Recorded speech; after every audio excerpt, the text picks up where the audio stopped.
নির্বাচনী প্রতিশ্রুতি বাস্তবায়নে সামাজিক নিরাপত্তা খাতে বরাদ্দ বাড়িয়ে চলছে নতুন বাজেট তৈরির কাজ, যার আকার হতে পারে 9.5 লাখ কোটি টাকার উপরে। ধারাবাহিকভাবে মন্ত্রণালয়গুলোর কাছে প্রস্তাবনা নিচ্ছে অর্থ মন্ত্রণালয়। সংশ্লিষ্ট কর্মকর্তারা জানান, বাড়তি অর্থের চাহিদা মেটাতে কর ফাঁকি বন্ধ, উন্নয়ন প্রকল্পে অপচয় কমানোর নির্দেশ রয়েছে নতুন অর্থমন্ত্রীর। রুহুল আমিরের রিপোর্ট। আমি 2 দশক পর আবারও জাতীয় সংসদে বাজেট উপস্থাপন করতে যাচ্ছে বিএনপি সরকার।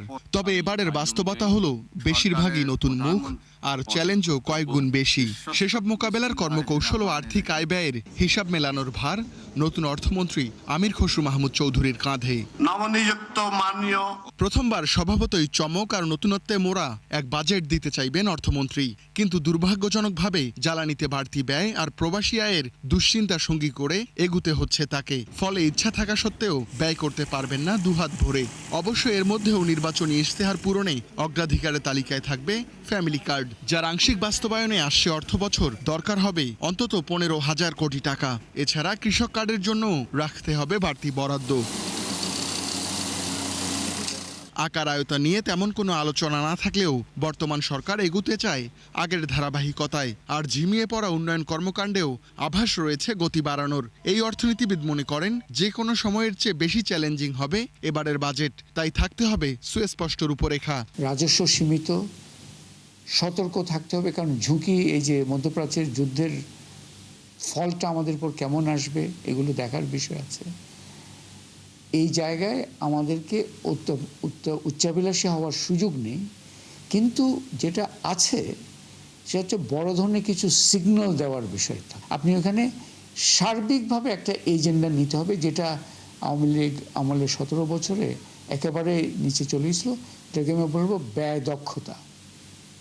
এই ব্যয় দক্ষতা কিন্তু ওইভাবে ফোকাসেও আসে না এবং হয়ও নাই। দীর্ঘদিন ধরে বাজেটের সিংহভাগ জুড়ে থাকা বেতন ভাতা আর সুদ পরিশোধের বাড়তি চাপ বহন করতে হবে সরকারকে, যা আরও বাড়তে পারে নতুন অর্থ বছরে। ফলে ইচ্ছা থাকার পরেও স্বাস্থ্য শিক্ষায় প্রত্যাশিত ব্যয় বাড়াতে পারবেন না নতুন অর্থমন্ত্রী। সিপিডির এই গবেষকের মতে, নতুন বাজেট চূড়ান্ত করার আগে পুনর্মূল্যায়ন করতে হবে সংশোধিত বাজেট, যাতে প্রকৃত বাস্তবতার নিরিখে সিদ্ধান্ত নিতে পারে নতুন সরকার। ওনারা নির্বাচন ইশতেহারে যেমন বলেছেন যে কর জিডিপির অনুপাত ওনারা বাড়াবেন, সেটা যদি হয় আগামী 5 বছর শেষে এখন যেটা 6.5-7% আছে, এটা 13%-এর কাছাকাছি যাবে।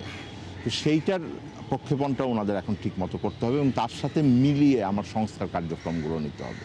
কারণ আপনি সম্পদ কতখানি নিতে পারবেন সেইটার উপরে নির্ভর করছে হলো যে আপনি ব্যয় কতখানি করতে পারবেন। বাজেটে প্রধান চ্যালেঞ্জই হবে অর্থসংস্থান। এজন্য কর আহরণ বাড়াতে ভিন্নধর্মী পদক্ষেপ চান বিশ্লেষকেরা। এছাড়া ঘাটতি অর্থায়নে ব্যাংক নির্ভরতা কমানোর পরামর্শ ব্যবসায়ী নেতাদের। একই সঙ্গে চান বিনিয়োগ বান্ধব পরিবেশের নিশ্চয়তা। পলিসিগুলো নেওয়া হবে সেটা যেন লং টার্ম পলিসি হয়, প্রতি বছর যেন পলিসি পরিবর্তন না হয়। সরকার বা বাজেটে যে পলিসি দেওয়া হয় সেই পলিসির ভিত্তিতে আমি একটা উদ্যোগ নিলাম বা আপনি একটা উদ্যোগ নিলেন, 1 বছরের পরে এই পলিসিটা চেঞ্জ হয়ে গেল, তাহলে আপনার এই উদ্যোগটা আর ফিজিবল থাকবে না। সব ঠিক থাকলে জুনের প্রথম সপ্তাহে সংসদে পেশ হতে পারে নতুন অর্থ বছরের বাজেট। রুহুল আমিন, 71, ঢাকা। একদিকে রেশনিং, অন্যদিকে 2 দিনের সাপ্তাহিক ছুটিতে সরবরাহ না থাকায় মজুদ শেষ বহু ফিলিং স্টেশনে, ফলে চাপ বেড়েছে অন্য সব পাম্পে। এতে গ্রাহকদের ভোগান্তি বেড়েছে কয়েক গুণ। জ্বালানি মন্ত্রী বলছেন, সাময়িক কষ্ট হলেও অব্যাহত থাকবে রেশনিং। চেষ্টা চলছে আমদানি করে মজুদ ঠিক রাখার। রাকিব হোসেনের রিপোর্ট। জ্বালানি তেল সংগ্রহের জন্য যানবাহনের এরকম দীর্ঘ লাইন আগে দেখেনি রাজধানীবাসী। রাজধানীর আসাদ গেট সংলগ্ন এই পাম্প থেকে তেল সংগ্রহে আসা গাড়ির লাইন সংসদ ভবনের চারপাশে ছড়িয়ে পড়েছে। আর বিজয় সরণি সেনা কল্যাণ ট্রাস্টের লাইন জাহাঙ্গীর গেট হয়ে মহাখালী বাস টার্মিনালের কাছাকাছি পৌঁছেছে। একদিকে রেশনিং পদ্ধতির প্রভাব, অন্যদিকে সাপ্তাহিক ছুটিতে টানা 2 দিন ডিপো থেকে সরবরাহ বন্ধ। এই দুইয়ে মিলে মজুদ ফুরিয়েছে বহু পাম্পের, ফলে চাপ বেড়েছে অন্যগুলোতে। এতে অবর্ণনীয় ভোগান্তিতে পড়েছেন ভোক্তারা। বৃহস্পতিবার যে তেলটা স্টক করা হয়েছিল সেটা বৃহস্পতিবার বিকাল থেকে শুরু করে শুক্রবার 3টার মধ্যে শেষ হয়ে যায়। এক একটা গাড়ি বারবার শুধু তেল নেওয়ার জন্যই লাইনে থাকতেছে, রাস্তায় থাকতেছে। তো মানুষের অনেক বেশি দুর্ভোগ বাড়ছে। আমাদের ফিলিং স্টেশনগুলি আমরা অনেক বেশি কষ্টের মধ্যে আছি। প্রবলেমটা ক্রিয়েট হওয়ার পর থেকে হচ্ছে কি আমার এখন প্রতিদিনই নেওয়া লাগতেছে, যেই 2 লিটার একটা লিমিট করে দিয়েছে। প্রতিদিন আসা লাগতেছে, লম্বা সিরিয়াল, আপনার সিরিয়ালে তাও দেখা যায় যে কাছাকাছি গেলে দেখা যায় তেল শেষ হয়ে যাচ্ছে, আমরা পাচ্ছি না, পাম্পে থেকে ঘুরাই দিচ্ছে, তেল নাই। বিপিসির সবশেষ তথ্য অনুযায়ী ডিজেল, অকটেন ও পেট্রোলের চাহিদার 4 ভাগের 1 ভাগ সরবরাহ কমানো হয়েছে, যার ইতিবাচক প্রভাব পড়েছে মজুদে। তবে সমানতালে সিএনজি ও এলপি গ্যাসের সরবরাহ কমানো হলেও তাতে খুব একটা চাপ বাড়েনি গ্রাহকদের। যখন লোডশেডিং হবে এবং জেনারেশন তেল থাকবে না, তখন টেলিকমের সেবা থেকে আপনারা বঞ্চিত হবে। গত 3 দিন যাবত কয়েকটা পাম্পে গেছি, তেল পাচ্ছি না, যদিও 2-1টা পাম্পে দিচ্ছে, সেখানে অনেক সিরিয়াল। টেস্টের যে লাইনটা দেখলাম ওখানে প্রায় 2-3 ঘন্টা ধরে দাঁড়ায় থাকবে, তো ওইভাবে তো আমাদের দৈনন্দিন জীবনে কাজের ফাঁকে 2-3 ঘন্টা দাঁড়িয়ে তেল নেওয়ার মতো তো অবস্থা আমাদের নাই আসলে। এদিকে এক অনুষ্ঠানে জ্বালানি মন্ত্রী জানান, সংকট মোকাবেলায় রেশনিং পদ্ধতি চালু থাকবে, এরই মধ্যে আমদানি করে বাড়ানো হবে মজুদ। সব একবারে খেয়ে শেষ করার চেয়ে চলার মতো ব্যবস্থা করে যদি আমরা চলি, তাহলে আমরা দীর্ঘদিন চলতে পারবো। আমার মজুদ আছে, কিন্তু রেশনিং করে চলতে হবে।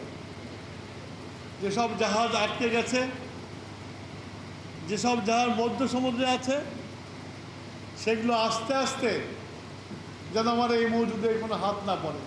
এদিকে রোববার আন্তর্জাতিক বাজার দর সমন্বয় করে জেট ফুয়েলের দাম বাড়িয়েছে বিইআরসি। যুদ্ধ হচ্ছে মধ্যপ্রাচ্যে, আর প্রথম সপ্তাহে বাংলাদেশে জ্বালানি তেল নিয়ে হাহাকার তৈরি হয়েছে এবং তার নিয়ন্ত্রণের বাইরে চলে যাচ্ছে। মানুষের ভোগান্তি যেমন বেড়েছে, তেমনি জ্বালানির সংকটও বাড়ছে। এমন পরিস্থিতিতে বিকল্প উৎস থেকে জ্বালানি আমদানি নিশ্চিত করতে না পারলে অর্থনৈতিক বিপর্যয়ের আশঙ্কা করা হচ্ছে। রাকিব হোসেন, ৭১, ঢাকা।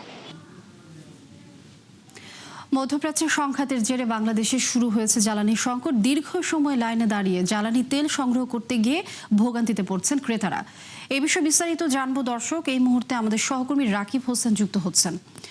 রাকিব হোসেন, একটু জানাবেন যে আজকের পরিস্থিতি কেমন দেখছেন?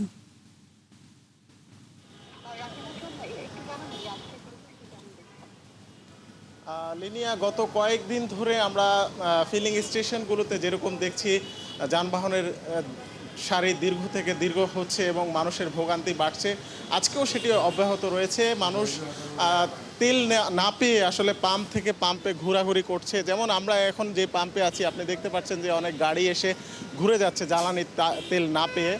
এখানে আসলে সকাল থেকেই কোনো ধরনের ডিজেল বা অকটেন সরবরাহ করা হচ্ছে না। আমরা কর্তৃপক্ষের সাথে কথা বলেছি, তারা বলছেন যে তাদের যেই সরবরাহ নারায়ণগঞ্জ থেকে আসার কথা 13,500 লিটার অকটেন এবং 9,000 লিটার ডিজেল এখন পর্যন্ত এসে পৌঁছায়নি। গতকালকেও আমরা দেখেছি এই পাম্পে সকাল থেকে সন্ধ্যা 6টা পর্যন্ত আসলে কোনো ধরনের জ্বালানি ছিল না এবং এখানে না থাকার কারণে যারা এখান থেকে ঘুরে যাচ্ছেন তারা অন্য যেসব পাম্পে তেল পাচ্ছেন, আসলে সেই সব পাম্পে জ্বালানির সংগ্রহের জন্য যাচ্ছেন, সেখানে আসলে ভোগান্তি আরও বাড়ছে, কারণ সেখানে চাপ বাড়ছে। এবং আপনি দেখতে পাচ্ছেন যে এখানে যারা এই কর্মী আছেন এই পাম্পে, তারা অলস সময় পার করছেন এবং তাদের পেছনে যেটি দেখা যাচ্ছে সেখানে আসলে যারা যেসব গাড়ি গ্যাসে চলে সেসব গাড়িতে গ্যাস সরবরাহ হচ্ছে, সেখানে কিছুটা ইতিবাচক প্রভাব লক্ষ্য করা যাচ্ছে। সে গ্যাসের যারা ব্যবহারকারী আছেন তারা বলছেন যে তাদের আগের তুলনায় কিছুটা প্রেশার বেড়েছে। অর্থাৎ আমরা কয়েকটি গাড়ি চেক করে দেখেছি যে তারা 300, 400, 500 টাকার গ্যাস পাচ্ছেন এবং সেটি দিয়ে 200-250 কিলোমিটার তারা চলার মতো একটা পরিস্থিতি তাদের তৈরি হচ্ছে। তো এই পরিস্থিতির মধ্যে আসলে বাংলাদেশের জ্বালানি তেলের পরিস্থিতি এবং গ্যাসের পরিস্থিতি, আমরা যতটুকু জেনেছি যে আসলে সরকারের পক্ষ থেকে বিকল্প উৎস থেকে জ্বালানি আমদানির একটা চেষ্টা চলছে এবং রেশনিংয়ের মাধ্যমে যে সীমিত মজুদ আছে সেটি আমদানির নতুন চালান আসা পর্যন্ত সেটি ধরে রাখার একটা চেষ্টা চলছে এবং আমরা যতটুকু জেনেছি যে ভারতের একটা সহযোগিতা চাওয়া হয়েছে যেন পাইপলাইনের মাধ্যমে তারা বাংলাদেশে কিছু জ্বালানি সরবরাহ করতে পারে। রাকিব হোসেন, আমরা বুঝতে পেরেছি, অনেক ধন্যবাদ যুক্ত হবার জন্য। দর্শক, আপনারা জানেন যে মধ্যপ্রাচ্যের সংঘাতের জেরে বাংলাদেশে শুরু হয়েছে জ্বালানি সংকট। এই বিষয়ে রাকিব হোসেন আমাদের সহকর্মী জানাচ্ছিলেন বিস্তারিত। এদিকে বিশ্ববাজারে রেকর্ড ছুঁতে যাচ্ছে তেলের দাম। লেনদেনের শুরুতেই 27% বেশি বেড়ে অপরিশোধিত তেলের দাম উঠেছে $117, যা 2022 সালের পর সর্বোচ্চ। মূলত মধ্যপ্রাচ্য জুড়ে মার্কিন, ইরান, ইসরায়েল হামলা অব্যাহত থাকায় বেড়েই চলেছে তেলের দাম। গেল দিন তেহরানের কাছে এক প্রধান জ্বালানি সংরক্ষণাগারে ইসরায়েলের হামলার পর পুরো অঞ্চল জুড়ে বাড়ে অস্থিরতা, যার ফলে মাত্র একদিনেই $24 বাড়ে দাম। তথ্য বলছে যুদ্ধ শুরুর আগে মাত্র $72 ছিল অপরিশোধিত তেলের দাম। এরপর হরমুজ প্রণালী দিয়ে সরবরাহ ব্যাঘাত ও মধ্যপ্রাচ্য জুড়ে হামলা আতঙ্কে বন্ধ হয় জ্বালানির উৎপাদন, আর এতেই হু হু করে বাড়ছে দাম। এরই মাঝে চলতি সপ্তাহেই প্রতি ব্যারেল রেকর্ড $150 ওঠার পূর্বাভাস দিয়েছেন বিশ্লেষকরা।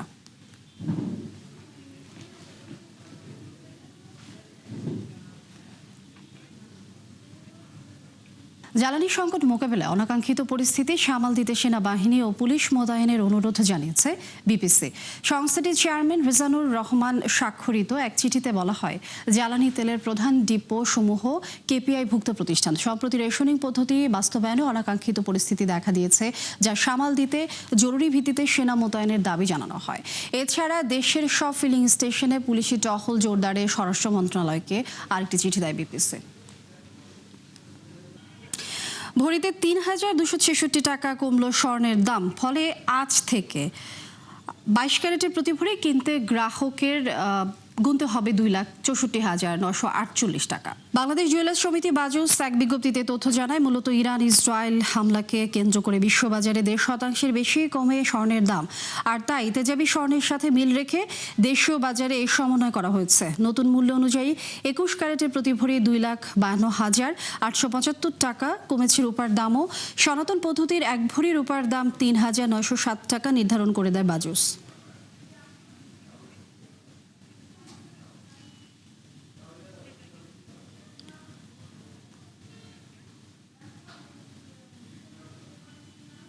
দর্শক, বেসরকারি খাতের দৃষ্টিতে অর্থনীতির বিদ্যমান অবস্থা ও ভবিষ্যৎ পর্যালোচনা নিয়ে এক সেমিনারের আয়োজন করেছে ঢাকা চেম্বার। আমরা সরাসরি চলে যাচ্ছি সেখানে।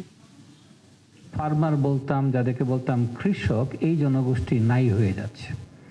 এখন যে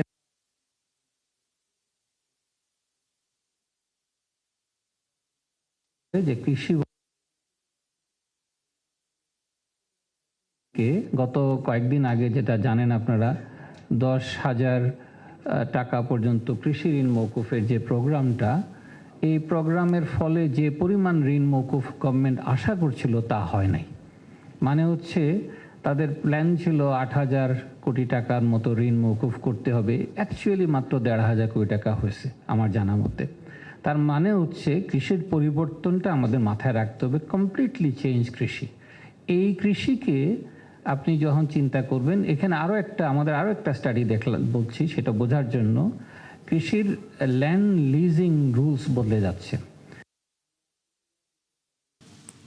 ফেব্রুয়ারিতে দেশের সার্বিক মূল্যস্ফীতি বেড়ে দাঁড়িয়েছে 9.13%, যা 10 মাসের মধ্যে সর্বোচ্চ।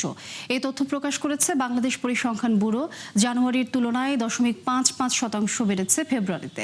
খাদ্যপণ্যে দাম বৃদ্ধির হার বেশি, যা আগের মাসের তুলনায় 1.01% বেড়ে পৌঁছেছে 9.3%। আর খাদ্য বহির্ভূত মূল্যস্ফীতি রয়েছে 9.01%, যা আগের মাসে ছিল 8.81%। গ্রামীণ ও শহর উভয় এলাকাতেই মূল্যস্ফীতির হার সামান্য বৃদ্ধি পেয়েছে। বিশ্বের দ্বিতীয় বৃহত্তম জ্বালানি আমদানিকারক দেশ ভারত, যাদের চাহিদার প্রায় 90% আসে মধ্যপ্রাচ্য থেকে, কিন্তু চলমান অস্থিরতার প্রভাব পড়েছে পার্শ্ববর্তী দেশটিতে। সরবরাহ সংকটে 1 বছরের মধ্যে প্রথমবার 7% বাড়ে এলপিজির দর, আর তাতেই বাড়ছে ভোগান্তি। তথ্য বলছে দেশটিতে এলপিজির মজুদ রয়েছে মাত্র 2 থেকে 3 সপ্তাহের। এর মধ্যে আমদানি না হলে বিপাকে পড়বে ভারত। নাদিয়া ইসলাম তুলির প্রতিবেদন।